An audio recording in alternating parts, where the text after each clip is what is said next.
the other place, and everyone I've run into has had nothing but the highest praise for Joanne, and I think in a moment we'll find out why. But she's the CEO and founder of rInnovations Group, and also the author of a book that just barely came out, which I highly suggest you look into, called Pivot, published by Wiley. And also, way back when at Nortel, she ran the Business Ventures Group, and actually had a number of spin-outs and spin-ins, one that was acquired by eBay and PayPal for upwards of nearly about $1 billion.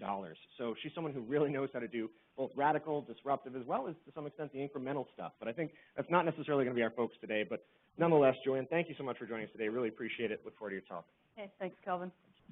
So I'm delighted to be here, and thanks for all of you who are here in the room and many of you who are on the WebEx.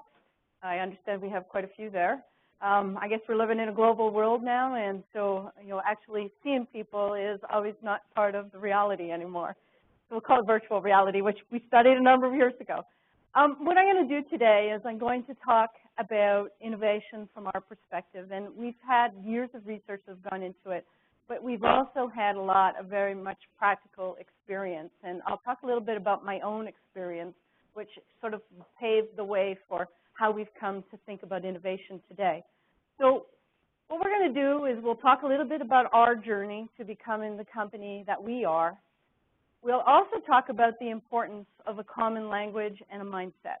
Innovation is obviously a discipline, as we see it, that is still maturing. It's not completely mature like you would see marketing or finance or manufacturing or engineering, but it's coming. And one of the most important parts of a discipline is having that common language and mindset. We will also talk about culture and collaboration, because culture and collaboration are a very important part of the mindset that goes along with experimentation that is critical to making innovation successful. And then finally, we'll talk about the building blocks or the roadmap that we've put together to help to make it happen.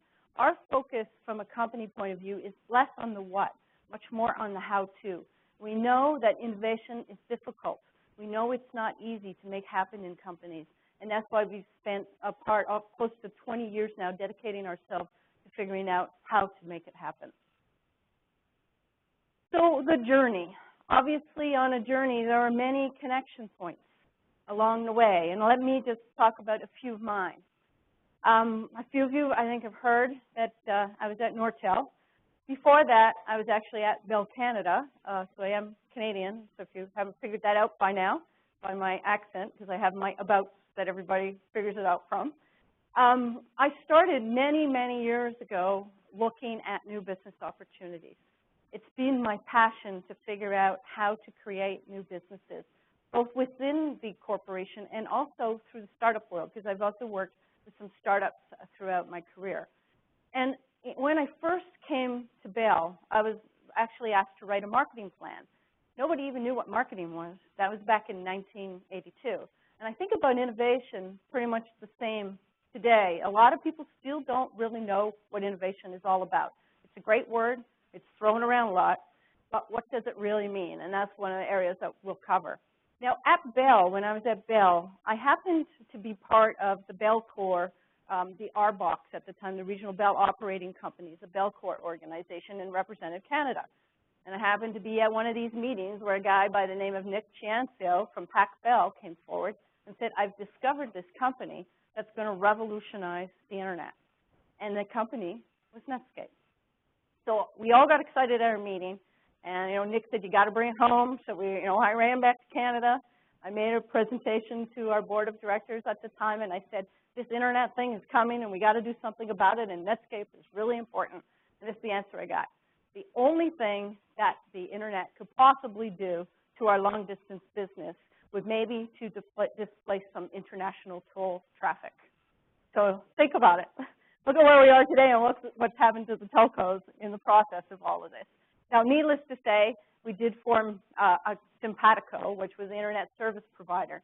But at the time, think about what would happen to companies if they could have found a way to make it fit when you had a long-distance organization and a data organization.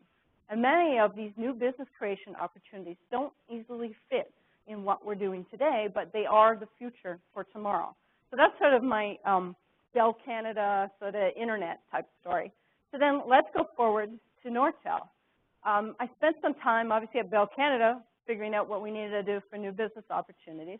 I realized that we needed not only a team of people investigating them, we also needed some money to fund them.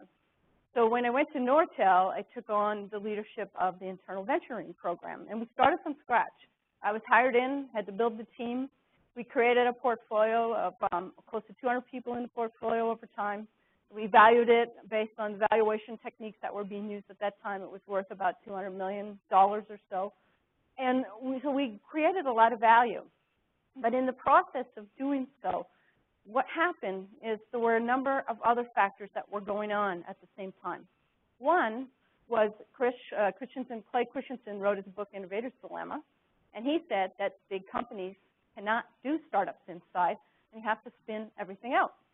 And so during the 1996 through to 2000 time frame, that's what we were all doing. Lucent and others, we were all spinning out our value, our future value. Another thing happened to Nortel. Nortel in 1996 was not in the internet business. It was a switch provider, boxes, PBXs, all of those kinds of things. At about the 97-98 time frame, Nortel did a right angle turn, as they called it, from a strategy point of view, and decided to obviously move into the internet, but buy its way into the internet through major M&A activities, so mergers and acquisitions. They tried to emulate the Cisco model, and the Cisco model was very good for Cisco, and obviously Cisco is an extremely successful company to this day. But what was Nortel good at? Nortel was good at R&D. R&D was our heritage, and we completely destroyed our R&D capability in the process of this era of time. And so obviously Nortel, as many of you know, is no longer around today. And since a few of you are from Nortel, I don't want to get into too many details, but I did have a conversation with John Roth at the time when I was leading this group, and I said, we can't just do acquisitions. We have to also do internal venturing. We have to do organic activity. We have to work with universities. We have to build value from many different ways. And clearly, we didn't see eye to eye. I left Nortel in 2000, moved on. John Roth, well, I guess the rest is history as it pertains to that. In the process, the internal venturing program, we played out our investments, and as Calvin mentioned, we actually did have one investment that we spun out and was very successful, which is Bill Me Later. But we really did not have the opportunity to capture the true value of our internal venturing program. So that set me on the course where we can, as large companies, do this inside. I knew we could make it happen. And that's what put me into this new group called the rInnovation Group. At the time I was at Nortel, RPI was studying a number of things. One was looking at projects. How do radical or breakthrough innovation projects, how do they become successful? And they studied our project called NetActive at the time, and they also studied how we organized and structured for innovation. And through that, the first book came out called Radical Innovation. Then I joined the company, headed up the consulting part. Then they started to say, it's not good enough to just give tools and processes to projects. We have to figure out how to build a capability for breakthrough innovation. And so that was the second phase of the study, and then the second book came out called Grabbing Lightning. And so on the basis of Radical Innovation book, on the basis of the breakthrough, Grabbing Lightning Breakthrough Innovation Capability book, that's how we've really built our model for innovation. Now, as Calvin mentioned, we have a new book out called Pivot, and Pivot is really the how-to book, taking what we did from the research point of view and what we learned in practice and put it together in a book for how to go about doing all of this. So these are the intersection points that brought this together. And as a company, what we really focus on is the how-to, as I mentioned earlier. And we really partner from a collaboration point of view. And I was just speaking with Rich Duncombe, who used to lead a similar group at HP about 2 or 3 weeks ago. And what's important here is this is not easy. And a lot of companies try to make it easy. And if you live it and breathe it every single day, you know that there's a lot more to it than just generating ideas. And so what we're really focusing on is how do we get those ideas and move them through to commercialization successfully. So let's talk a little bit now about the common language and the mindset. First, I'd like to share with you this. We actually hired Tom Fishburne, who does a lot of cartoons on the internet or elsewhere about basically, criticizing or making fun of what goes on in corporate culture. This one was one that we sort of came up with. And we see this all the time. How many times do you see a CEO say, I want innovation, and I want it everywhere? You have to be careful what you ask for. And this is what this is really all about, is that, sure, you can have it everywhere, but do you really want it in your manufacturing process? You might want some incremental improvements there, but do you really want to start getting really strategic or disruptive or radical or breakthrough when you're dealing with manufacturing? So that is really this issue of what does innovation really mean to us. Now, I know from discussions with Calvin and Mary that you've done a really good job of defining what innovation means to EMC. Now you have the ideation plus invention plus commercialization makes up innovation. And it's really great. We would add in a couple things. What we would do is, first of all, we would say ideation is not enough, so it's got to be about opportunities along with invention. And then we would also say we would add in plus experimentation and then plus commercialization. And the reason why we focus on this experimentation part so much is we call it incubation, as do you, but we also know it's the missing link in companies. Incubation is the place where these opportunities get squeezed. You either don't do enough work from a discovery point of view to get it going, or you're too anxious to get it into commercialization that you don't give it the time it's required to incubate and reduce uncertainty to get it ready for moving into the prime time or into product development. So what we're saying from an innovation point of view here is, as I mentioned earlier, we really think about innovation as a discipline. And it's a lot more than invention. It's a lot more than creativity. Now, creativity and innovative thinking, going back to the roller coaster, we want everybody to be creative, and we want everybody to be innovative in their thinking. But do we really want everybody doing innovation? And that is really the question. So where, from the research and from our experiences, where we really came to sort of this major aha from an innovation point of view was around uncertainty. What we figured out, and this didn't come to us just, in all of a sudden. It took us a bit of time to get there. We figured out that what we're really dealing with in the early stages of an innovation opportunity, when we're doing discovery and incubation work, is uncertainty. And what we've got to be able to do is reduce the uncertainty so that it can easily fit into a phase gate or stage gate kind of development process. And there are two uncertainties. So everybody focuses on technical and market issues. That they're always there. There were two uncertainties that showed up in the phase one of the research time and time again. And these were resource and organization uncertainties. And these were the ones that got in the way of success. It wasn't the technical issues. It wasn't the market issues. The teams were able to work that through. It was these resource and organization uncertainties. And resource being, do we have the right people, the right talent on the team? Do we have the right level of funding that's necessary? Do we have the right partners in place if we need them to fill our competency gaps? And on the organization side, it was really around this whole area of establishing and maintaining legitimacy within the organization. When something new comes up, it doesn't always easily fit. And because it doesn't easily fit, it doesn't have a lot of credibility.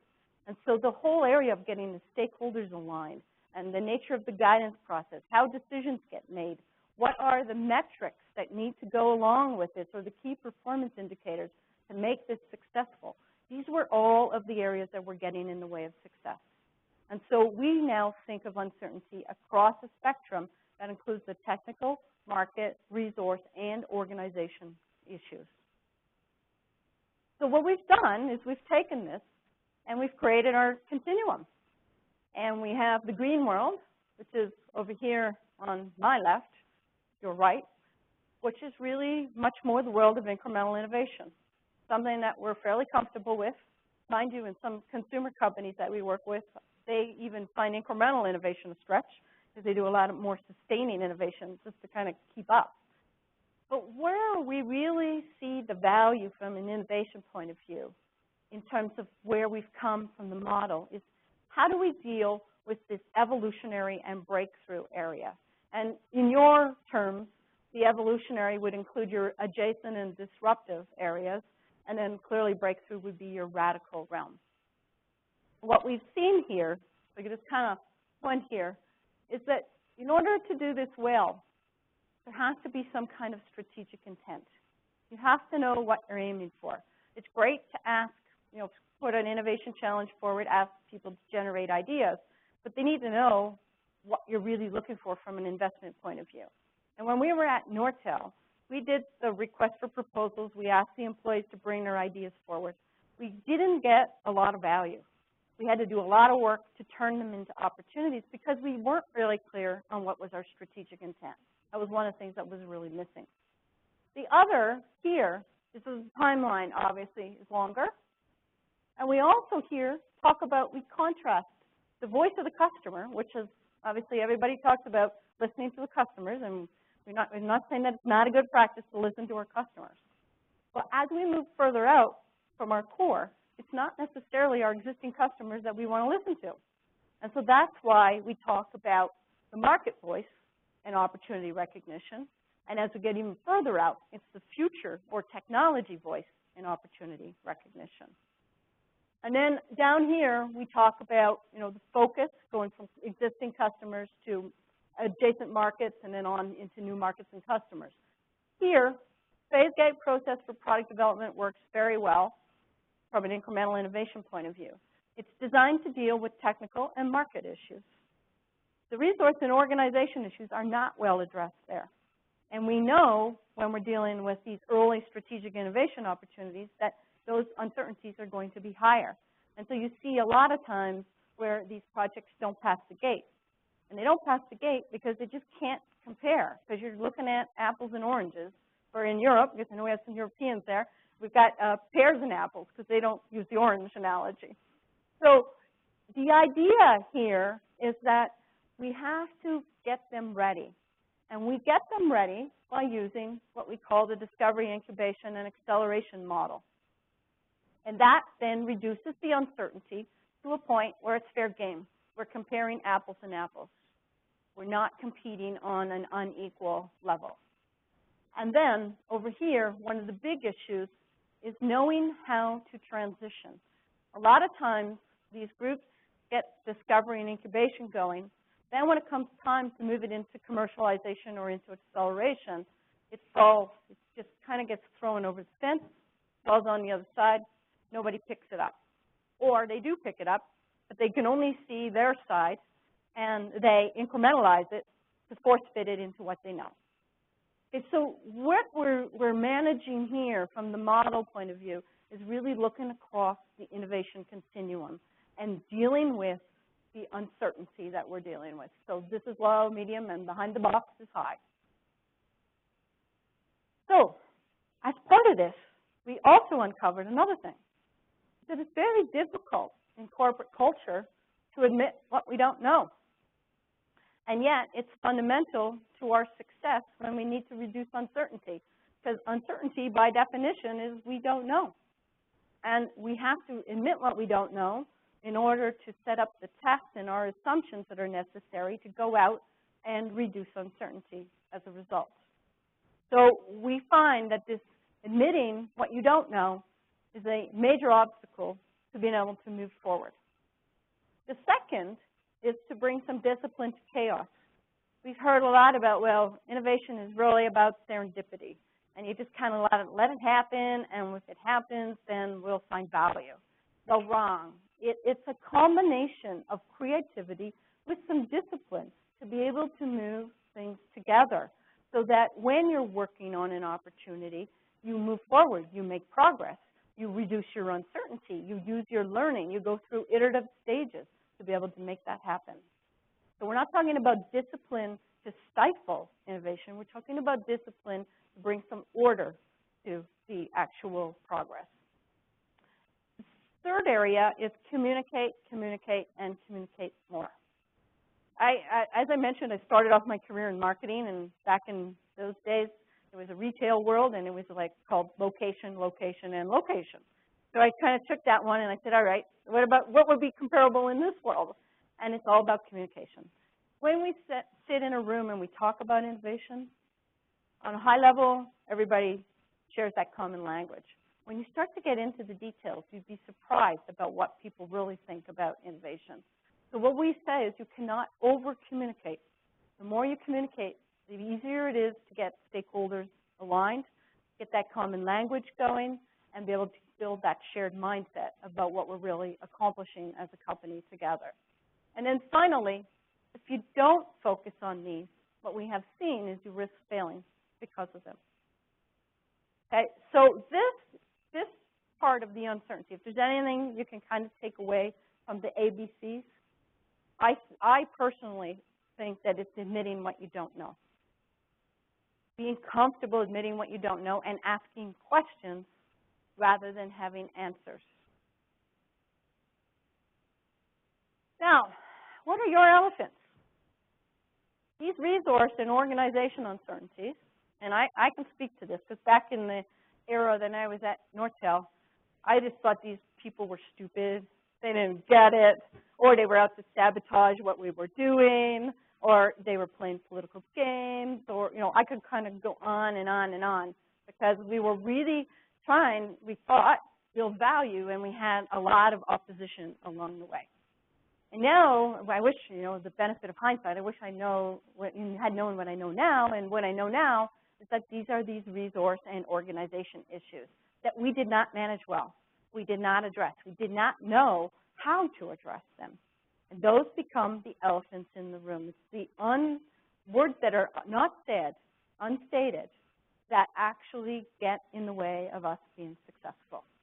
And so I encourage you to think about what are your elephants when you're in your next innovation meeting. And make sure you raise them, get them out on the table. So now let's talk a little bit about culture and collaboration. So I started to get into a little bit of this, about what's going on in the culture and why do we see this kind of friction among the various cultures that operate. And what we have here, up here, the conflicts, we need entrepreneurial systems for learning, cultivating these opportunities, and making the kind of progress that's necessary. I noticed in your slides you have think like an entrepreneur, you know, and think like a project manager. So we need this to be able to move forward. Yet it runs contrary to efficient systems that are in place for operational excellence and customer intimacy. And in a company, you need both. It's not one is better than the other. It's just a question of how do we balance it and how do we make them exist. And why does it happen? It's because when we're in a leadership role, a lot of the people that are in leadership role come up through the operational ranks. They haven't had a lot of experience with innovation. And they understand that they have to deal with the existing strategy and the culture. They want to focus on the existing business model. They want to meet customers' expectations. And we have processes, infrastructure, timing considerations that are all very relevant for running the core business today. But what happens is that if that culture is so dominant that it kills out the innovation culture, then these opportunities become incrementalized because they get force-fitted into what we know versus having the opportunity to thrive on the basis of what we don't know yet. And here we have another one. I know, Calvin, you've seen this, and I think, Mary, you might have seen it as well, right? I'm sure a few of you. This is, by the way, this is the one that got us to discover Tom in the first place. So here, you got our latest innovation is a goose that lays eggs of solid gold. And you've got, obviously, the scientist and the invention on the one hand. And over here, you have the suits, and note one has an axe. And that's a distraction from our core, and we have no budget for goose-related expenses. And then on that note, we'll need the feathers and liver for another project. Sound familiar? So it happens all the time. So what we're really saying about culture now is that they need to coexist. One serves today, the other serves tomorrow. And any company that's going to be successful over the long run has to be focused not only on today, but also on tomorrow. And we've defined some of the characteristics here of what that looks like. So we've got the current strategy versus more the strategic intent of where we want to be. Got the operational excellence world versus more the cultivation. And the employee intimacy here. This comes directly from our learning in the venture capital world. In the innovation world, it's all about people with some process to help the learning. You have to have the right people in the right place at the right time. Very similar to a VC who will bet on the team versus, the better idea. And so we really look at the value of the people component, and that's why we call it the employee intimacy. And then here, risk profile, more risk averse here, uncertainty reduction, and risk mitigation. So at the project level, we're trying to reduce uncertainty. At the overall business level, when we place investments in innovation, they're risky. We know that. Well, if we can reduce the uncertainty, therefore we reduce the risk as well from a business point of view. And then here, timing, shorter term, traditional metrics.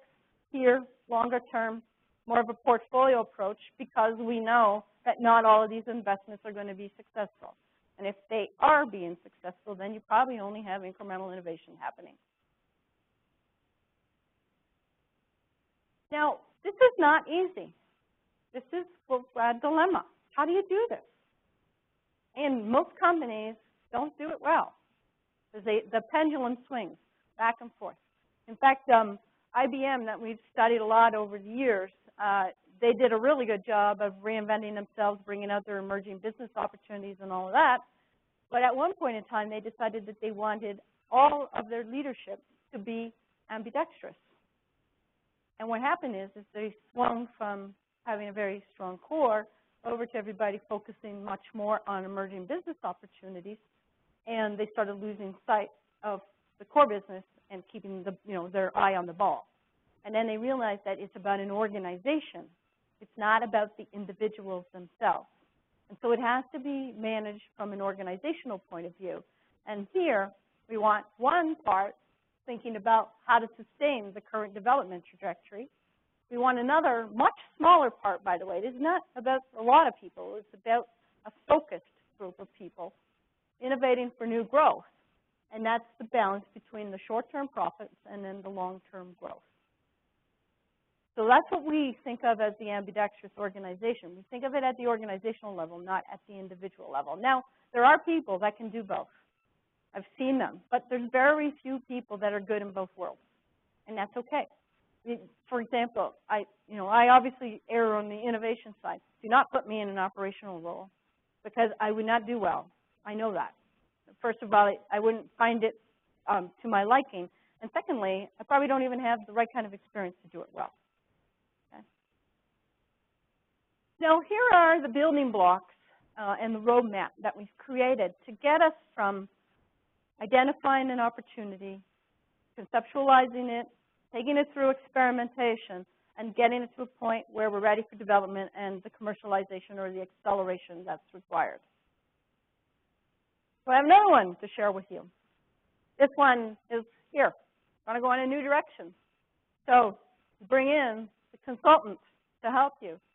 And here, as you see, it says, sound interesting, but how do we get there? And the consultant says, it's obvious. You simply shift the paradigm with disruptive innovation. Okay? So you don't get any clues as to how to make it happen. A lot of times, I don't know if you ever saw, I think it was the IBM commercial, where they made a recommendation, and then they said, okay, can we make it happen? And the two consultants look at each other and like, I don't know what to do. So we're really thinking about a management model here for innovation. Now, we have on the top here these uncertainties that I've gone through. We also have the challenges that companies go through. And this came from the first phase of the research. First, it's capturing the opportunities. Then it's about living with chaos. And that's our term for project management. We want innovation to be chaotic, but we want to bring some order, some discipline to it along the way. Then, how do you do market learning when markets are either unfamiliar to you or they don't exist at all? How do you build a business model that isn't necessarily the one that you have today for your core business? And that might stretch you into new areas with partners, et cetera. The resource acquisition. In the world of innovation, we don't have standard budgets on an annual basis. We acquire resources wherever we can to make it work. And that's why we talk about resource acquisition. So how can you get good at doing that? The transition management challenge, I alluded to it earlier, getting from incubation to acceleration. And then finally, harnessing sort of the power of the individual. Now, when we first started the research, everybody thought, and this was done with the Industrial Research Institute, of over 200 to 300 companies were involved at any point in time. They helped us define what radical innovation was, and then we studied them to figure out what worked and what didn't work. And everyone going into the research in 1995 said that the most daunting challenge would be capturing ideas and getting them into opportunities. But that wasn't the most daunting challenge. The most daunting challenge was transition management. Most companies can get these going, but they struggle to get them to a point where the uncertainty is reduced enough where it can continue on into product development. And that's why, as I mentioned earlier, we think of incubation as the missing link. So here are the building blocks. So we have this discovery, which is really about scoping the opportunity.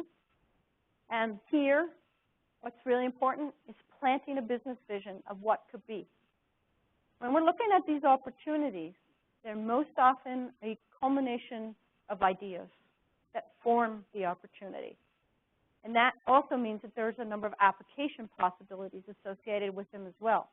So we need to, because we have higher uncertainty and therefore higher risk, we need to define a number of application possibilities because many will fail. And as part of that, planning the business vision helps us to look at these as bigger opportunities, helps us define that. The second part is then, once we know what we're dealing with, incubation to reduce uncertainty. And this is where we pivot with experimentation. So sometimes we'll stay the course. Sometimes we will redirect. Sometimes we'll stop entirely based on what we learn. And we have what we call the learning plan or learning loops that help teams to progress through each of these iterations. And what we do is we get from one learning loop to the next learning loop, and whatever we've done in one learning loop forms the basis of what we need to learn next. So it's not like we know the end game yet. We just know what we need to do to get from one loop to the next loop. And eventually we get to the end game. And then finally here, we have acceleration, or the business growth part, which is really propelling it forward and ramping up, building the infrastructure, putting in place all the development requirements, et cetera, to make it happen. Now, when we think of discovery, the whole focus is on conceptualization of what it could be. And that involves getting ideas to opportunities, and it also involves creating this business vision. When we think of incubation, we think about experimentation, and we have two mantras that we use. Learning per dollar spent. What learning per dollar spent means is, how do I spend the least to learn the most? So it's really a factor of learning with a minimum amount of spending along the way. And I know you do prototyping and all of that, and so that's very much an important part of it. But we also see companies that do prototypes and say they have to spend 300,000 euros or $300,000 to do a prototype. And when we're coaching teams, we say, I don't think so. How can you do it for 25 or 50,000 or even less, depending on what you're dealing with? Oh, good. Okay, good to hear. The second mantra is, what is good enough? This is not about getting it right or making it perfect. This is about learning. So what is good enough for us to learn to get to the next learning loop? And often, this good enough part people really struggle with. In discovery, they do this analysis paralysis where they got to have all the answers, so they can't even get out of discovery to get into incubation. And then they get into incubation, and they're still trying to get all the answers, and they're not focusing on what is good enough. Okay, so incubation is the time to make sure we test our hypotheses, make sure our assumptions are clear, and convert them into knowledge, and therefore reduce uncertainty, and not only technical and market uncertainty, but also our resource and organization uncertainty. And then finally, acceleration is really about commercialization. And I'm sure you've heard about the bowling alley and crossing the chasm. And in acceleration, it's really about picking the first bowling pin and then realizing the vision, the business vision over time. So what's the first one? How is that family of products or services or solutions going to play out over time in order for me to realize that business vision that we created back in Discovery that's likely changed a lot, but at least we had something that we were aiming for. So when we think about this, we think about it as a system that needs to be orchestrated. And when we think about orchestration, it's the orchestration of interfaces and it's the orchestration of the transition points to make sure that it's smooth, that nothing falls through cracks, and that we get the right type of support and organizational alignment as we're moving along. And so here we've got sort of the summary up here of what goes into the technical, market, resource, and organization areas across discovery, incubation, acceleration. And then we have sort of the system working together with the emphasis on incubation being very important to be done well. And as I mentioned earlier, a lot of companies, they do it or they don't do it at all, but they don't, most companies don't do it enough. They get impatient. They want to get to results too quickly. And then as a result of that, they squash the potential. So when we think of the system, and I won't go through this today, but I just wanted to put this in for completeness. We have elements that we've defined that are required to work through. Now, these elements don't all have to happen on day one, but they do need to be addressed over time. You know, such as, for example, getting a clear mission and scope of what this is all about. Or, for example, having the right process at the right time and the right tools at the right time to be able to move things forward, having the right kind of metrics, making sure decisions are made in the proper way, et cetera. When we think about our roadmap, we think about all of these elements that need to be addressed. We also think about the role of leadership. And a lot of times, leadership gets involved too much in the details, not enough in what it really counts.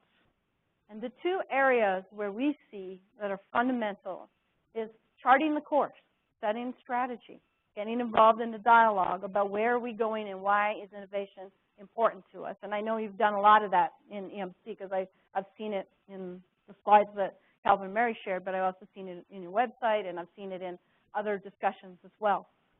The other is helping the environment, focusing on the culture change, making sure that that operational excellence culture doesn't eradicate the innovation culture. And when we go back to these resource and organization uncertainties, it's only senior leadership that can remove those barriers and open the doors, because those are the ones that are handled at that level in the organization. Now, here's another one. Of course, everybody says, yes, but there's risk in trying a new course. But if you notice, they're on a course where they're already going to hit the iceberg. And she's the only one that's pointing at the iceberg, and they're all saying, yeah, well, we don't want to do anything. So how do we get there? It doesn't, as I mentioned, it doesn't happen overnight. It's really about building a capability over time. There has to be a call to action. There has to be a recognition, which you clearly have, that innovation is important. And there has to be an initiation point. That normally takes a couple of years to unfold. Then you reevaluate where you are. You figure out what works and doesn't work within the context of your culture, your strategy, your innovation ambitions, and all of the other requirements that go into running a healthy company. And then you figure out what do you need to do to make changes in order to evolve it, get it to the next level. And then ultimately, over time, it's about how do we sustain this capability. Now, we'll back up a number of years. When we were thinking about at Nortel or when RPI was doing its research, sustaining for us was this full capability that stayed in place forever. That's not the way it works. and that's not the way it should work. It's really about organizational capacity. And you want to make sure that you never completely shut down your innovation capability, because you're going to have to change your capacity depending on the financial situation, external factors, all kinds of other variables. But you don't, just as much as you wouldn't fire all your engineers or get rid of your engineering department or get rid of your manufacturing or marketing department, you shouldn't get rid of all your innovation people either. And in the past, that's what companies did. They just say, oh, can't do this anymore, can't afford it, we'll get rid of it. And then a few years later, they say, oh, we really need this, but all the talent's gone, we've lost it. So now we start fresh again. We have to relearn everything, and then we get to this 2 to 3 year timeline, and then people start to say, where are the results? And then it gets impatient again, and other factors happen, and it gets shut down again, and then we just go through this vicious cycle. So what we mean by sustaining now is that the capacity will change depending on internal and external drivers. But you should not get rid of innovation entirely. You have to keep it alive. Now, in charting the course, we think of our roadmap at 3 levels.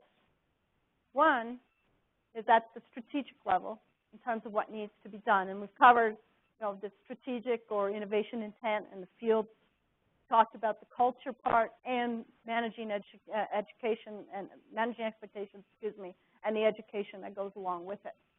We also have the portfolio management part with the right people and making sure that we pace this appropriately. We get the right types of activities in the pipeline.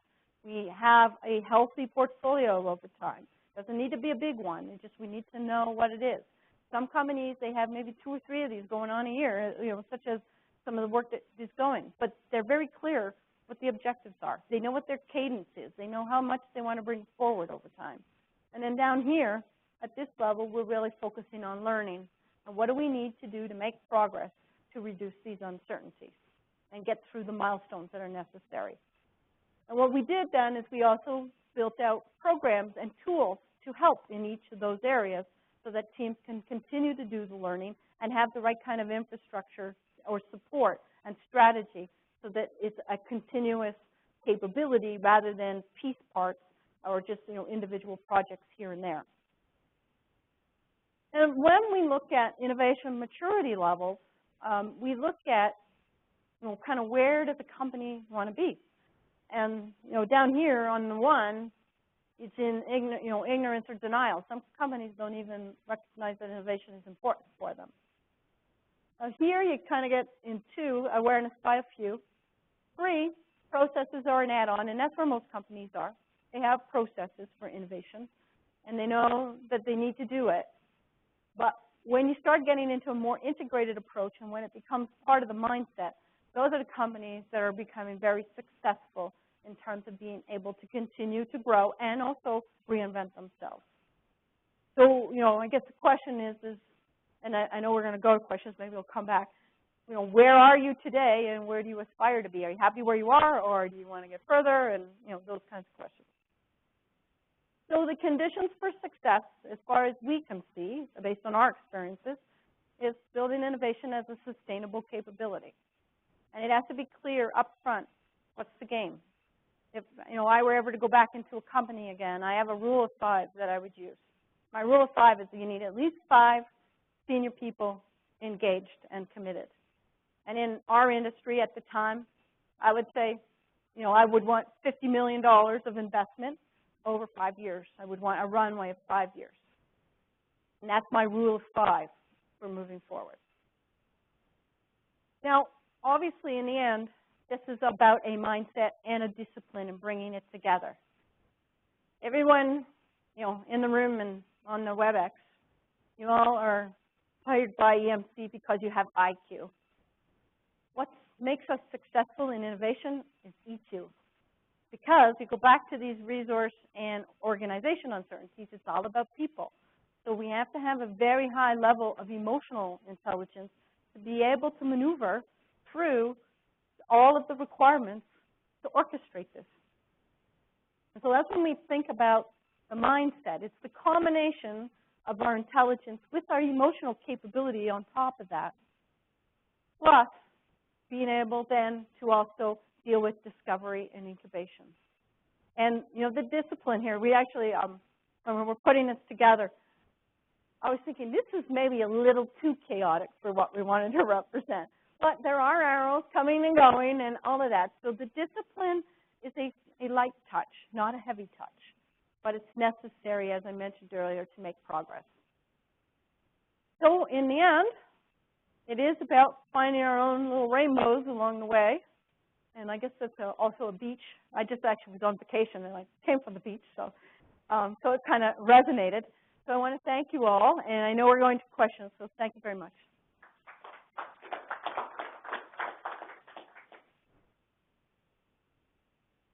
Much for that, really appreciate it. So yeah, let's take some time for questions. I want to start off with the WebEx because I know we've got quite a large number of folks there. Thanks to everyone for joining around the globe.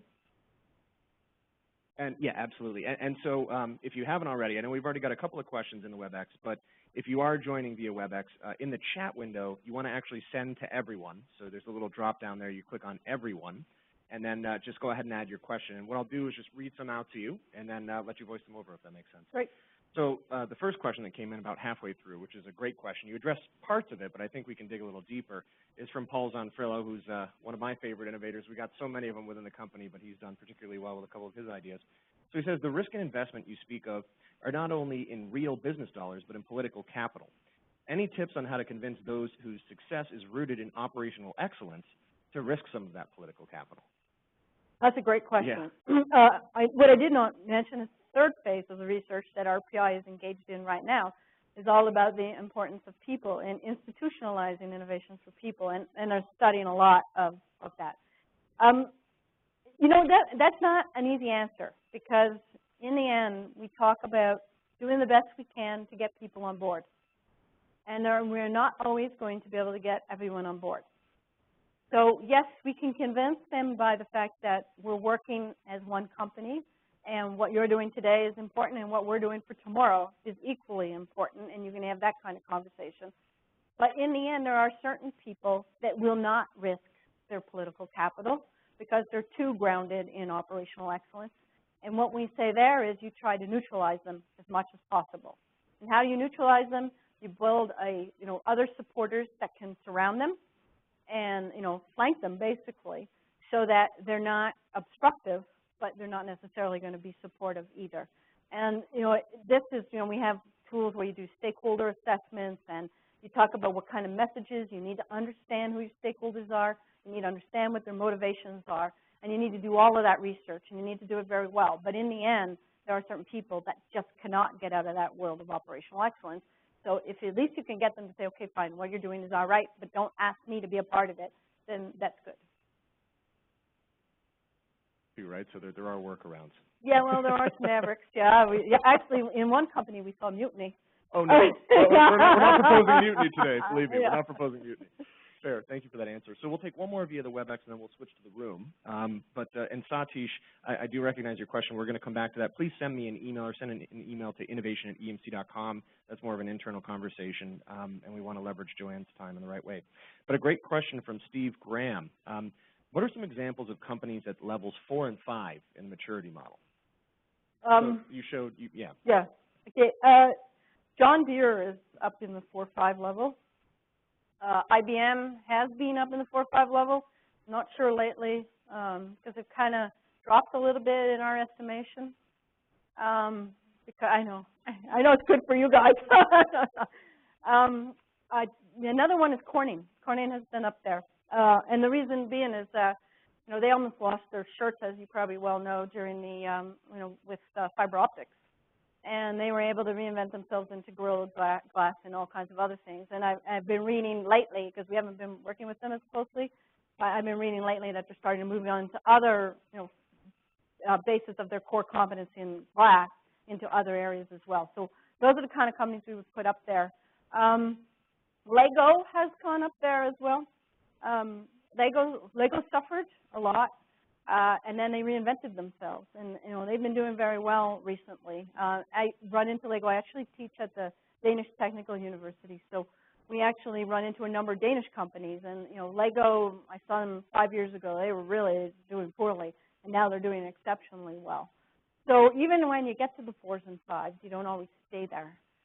But those are, I think, examples of some companies that have been there. But I wouldn't say that anyone's a perfect five at this point in time in the sort of the journey related to innovation and where we've been going.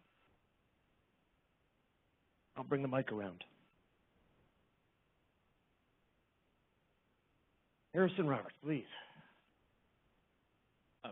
When it comes to competency and innovation, do you see companies choosing either product innovation or process innovation?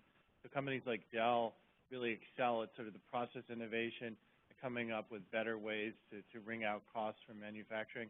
Do you see that it's still part of the innovation hub, or is that sort of a separate area? No, actually, that's a great question. And what we see is it depends on the industry the companies are in.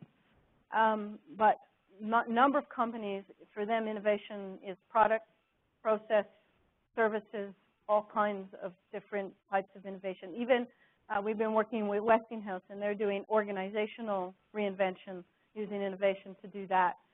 So they've completely redone their whole R&D area. They're using discovery and incubation.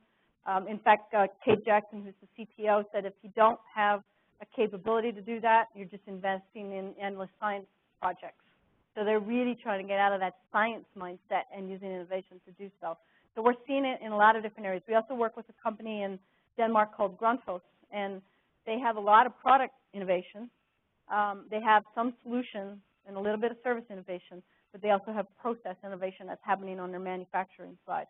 So depending on the industry and the company, some might choose one domain, but we see a lot that's spread across, different forms of innovation, different types. Oh, we got one over here. Are you able to talk about any companies like EMC, high-tech companies where you have gotten involved and the kinds of things you've been able to do with them and what some of the results have been? Yeah, well, of course, working with Nortel was pretty close. We've also done some work with IBM, and we've also written a number of cases. Because I guess to clarify, we kind of go between the research and the consulting world. So some of our experience is on the research side, and some of it's on the consulting side. And some of it, quite frankly, is in between, because we don't really do true consulting. Because we do a lot more training, coaching, those kinds of things.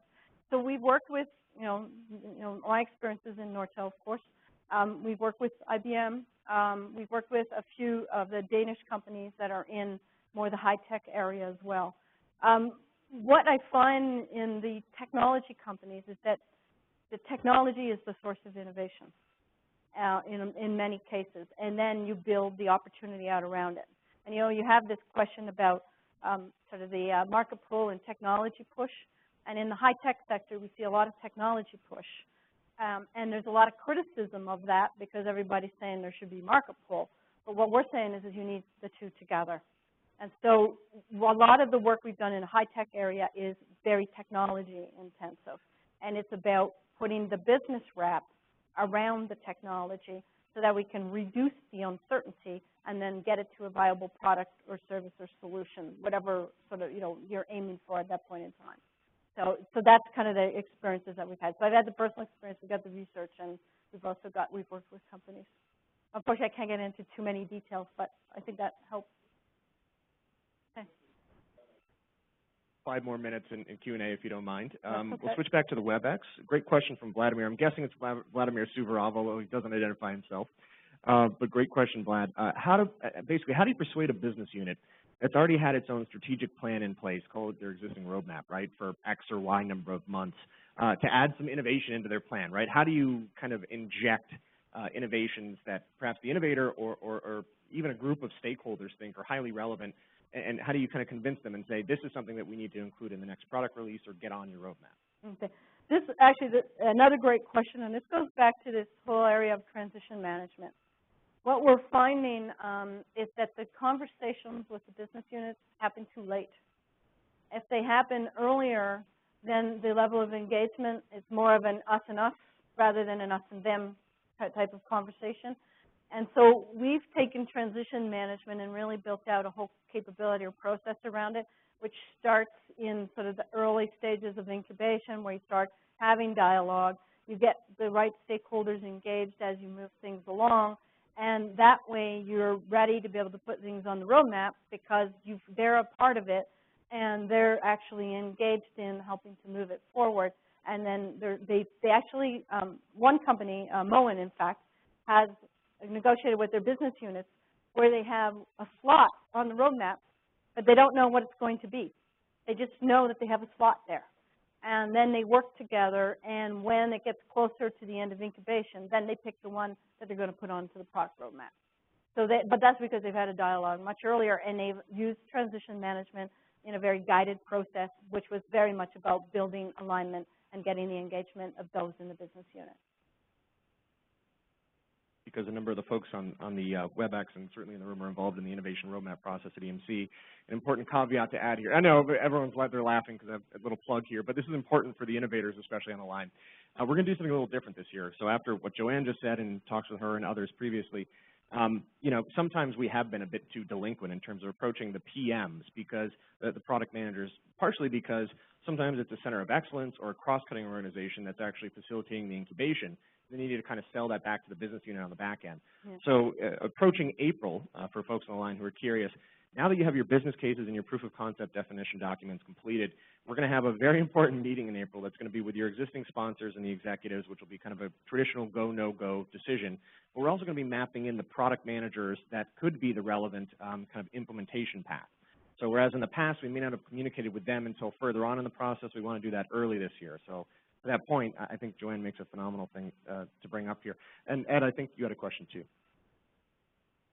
Joanne, you talked a lot about the challenges of innovation internally within a company. At EMC, we like to think we're very in touch with our customers. Have you seen a lot of companies that you've been working with, working from an open innovation perspective and doing some reverse engineering types of innovation? I don't know if you could comment on some of the best practices you've seen around that.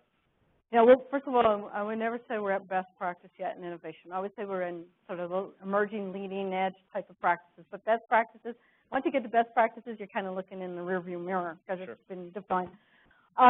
What we see is in our world, a lot of it is around partnerships. And yes, there's a lot of having sort of a capability, say, within an EMC and a gap, and then bringing in a partner in order to be able to move it forward. And so a lot of it is about filling the competency gaps and working together to build out a capability. So we call them strategic partnerships. We actually spend a lot of time with companies helping them, and what we're finding is that just as much as you need to build that common language and mindset inside the company, if you're working with a customer or a partner and in a collaborative open innovation environment, they also have to be a part of it. So most of the companies that we work with, they're partners. They do their learning loops together. They work through their uncertainties together. They define what has to be done. So they're very much a part of moving it forward. And that didn't happen initially. It started happening over time when they realized how important it was to get everybody on the same page. And at first they were afraid to have too open a dialogue with their partners. But then they realized that if they didn't have an open dialogue, they were going to have an inferior outcome. And so that's why they started to open it up. So they're bringing in technology and a lot of times putting it in together with what they already have. I just see a lot of times when you talked about recognizing what you don't know, a lot of times being able to collaborate with a partner or a customer, they bring something to the table in that area. And also I would think it would help you manage risk during the process as well. Right, exactly. And by following the methodology of uncertainty reduction, it helps everybody to move forward together rather than getting into opposing views of how things should be done.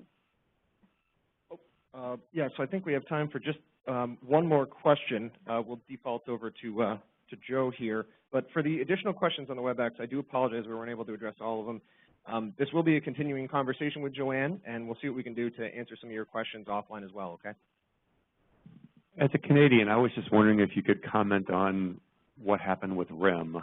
RIM, 3 years ago, great product, top of the market. What happened? How did they fall, and what role did lack of innovation play in that? And just to piggyback on that, we can get a bonus answer to a different question on the WebEx. Someone else asked the same thing about Microsoft and Nokia, right? What are some of the the overall, and I know RIM is the focus, but what are some of the structures that lead to ultimate demise or slowdown, right? Okay, so Nokia I studied more, so I'll come back to that. But for RIM, and these are my personal thoughts because I haven't done a lot of research there. From what I can see, and I actually had shares in RIM as well, so so when I say personal research, there was some personal research. I think they got into a culture of complacency. I think they thought that what they had was so inventive, and especially their whole security capability, that they would just be able to continue doing what they were doing. And I don't think they really embraced the open innovation model in a big way. I think their doors were too closed, and I think they got too insular, and it was too late by the time they recognized that they had missed out. And they, again, they were a company where the technology got them to where they needed to be, but then the world has changed so much, and they just didn't keep ahead with the business model changes and with what was actually going on in some of the other domains where everything was opening up. And they didn't have a good business model in the end. Now, Nokia, on the other hand, again, what I seen and what we studied is that they also got fairly complacent in terms of what was going on. And we did work with them maybe 6-7 years ago, and that was when they started to cut their innovation part. And when they were cutting innovation, it was kind of like, for us, an early warning signal of what was to come, and actually ended up unfolding. Now, Microsoft, we never have thought of as innovative. In fact, back in the Nortel days, we had the option of partnering with Microsoft, and nobody wanted to, and we weren't alone. Nobody in the industry wanted to work with Microsoft. And so, I would not put them on, I would put them on the follower, maybe the fast follower side of things, but I certainly wouldn't put them on the innovative side of things. So anyway, my opinion and a little bit of research there, but for what it's worth. Story 2, which Mary Henderson will hand over to you. Oh, no. Yeah. Oh.